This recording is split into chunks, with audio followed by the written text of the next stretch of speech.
Just how far would you go to be a music star? Tonight you will meet some exceptionally talented and ambitious musicians working very hard to make that dream come true. And they all fell hard for a charismatic music producer who made promises even he now admits he could not keep. It could have been Minnesota's Motown. Every musician has a dream they could spend a lifetime chasing. I had given him $1,000 for a show that never happened. All they need is for someone to believe. That's the dream he sells. This is the story of what happens when the music man, honestly, it's a form of cruelty. might also be a confidence man. And you just feel stupid, like, dang, we just got.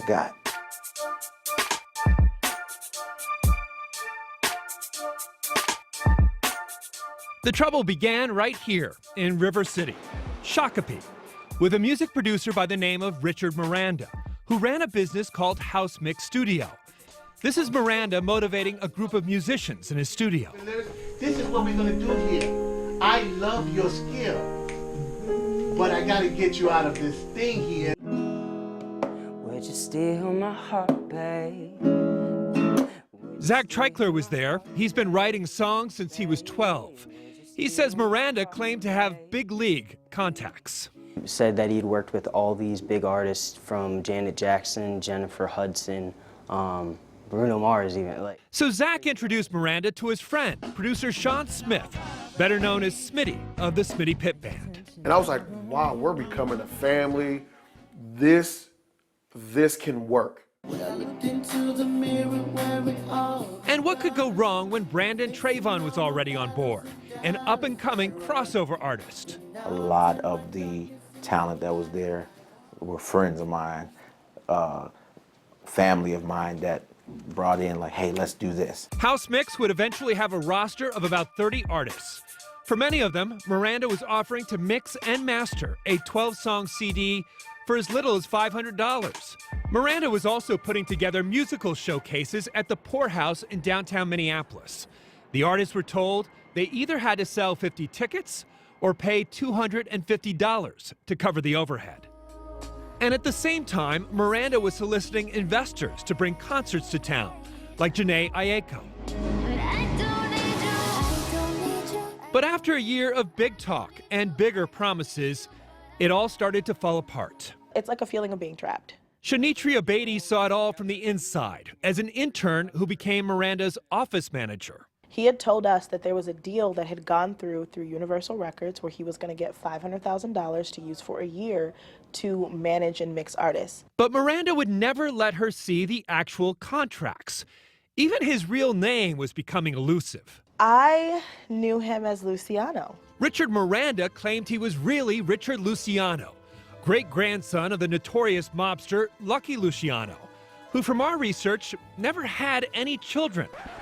Miranda also claimed to have lavish houses in LA and Miami, even a private plane. Did he? No.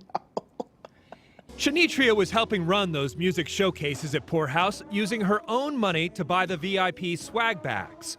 One night, when Miranda wasn't around, a manager handed her an envelope full of cash. And that was the first time I knew that we were actually getting the door money. I was told by Rich that the door money went to the venue. The door money goes to the person running the event. The Poorhouse tells the Fox 9 investigators it never charged Miranda for his showcase events at the venue. When we found out that everything about the venue was a lie, everything was up for grabs at that point in my mind. Every conversation we had been fabricated. Back in the studio, the musicians were also getting suspicious. As a manager, Miranda was becoming chaotic with angry outbursts, they say. And he wasn't turning out to be much of a mix master.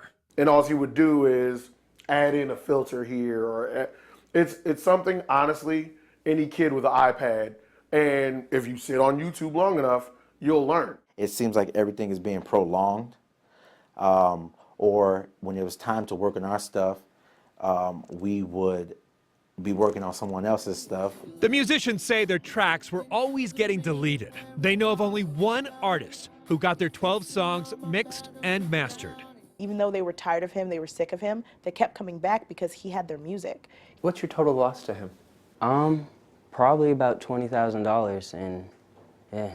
At any point did you say, wow, I'm giving this guy a lot of money and I haven't seen anything from it yet? Yeah. Many times I brought that to his attention. He would get very aggressive and yell, make threats, even death threats. Like he would put me in the back of the trunk of a car and drive me to the Mississippi River. So things like that. Seriously? Literally. The Fox 9 investigators tracked down 14 people who claimed to have been ripped off by Richard Miranda, aka Richard Luciano.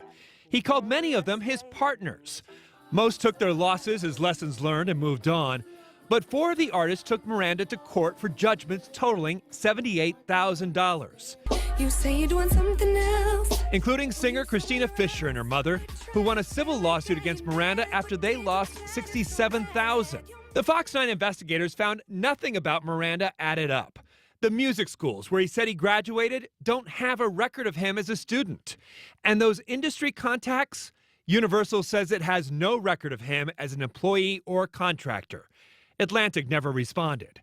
The only record we can find with Richard Miranda's name on it is a criminal one, a Florida charge in 2001 for organized scheming to defraud. Blake Mooney was the victim. It seems believable, and we bought into it. Mooney says Miranda claimed to be a South Florida DJ and convinced him to invest $1,000 in a hot new artist, the next Britney Spears he promised. We never met the girl, but he did play us tracks for her. Then one day Miranda was gone, and so was his money. And I wonder if, maybe he's been getting away because he hasn't been stealing millions. He's been stealing just a little bit here and there. Back in Minnesota, Miranda still owes plenty of musicians. And he has a new job, working at Mystic Lake Casino at the hotel desk. After multiple attempts to contact him, he finally called us back. All these people claim that you ripped them off. You're just going to do what you're going to do. These people were already part of a studio, okay? My part, this will be a long book that I will not write. Miranda claims that because he called everyone a partner, the blame is somehow shared.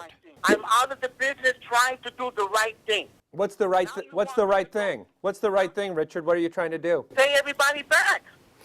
Have you made any attempt to pay anyone back? Can you show us check receipts? Yes. How fast you want me to do that?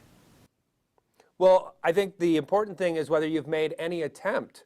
The Fox 9 investigators confirmed Miranda paid one investor back in full and is currently paying off another. But a dozen other so-called partners aren't holding their breath. It done a job on me emotionally, and it was emotional. It was very emotional.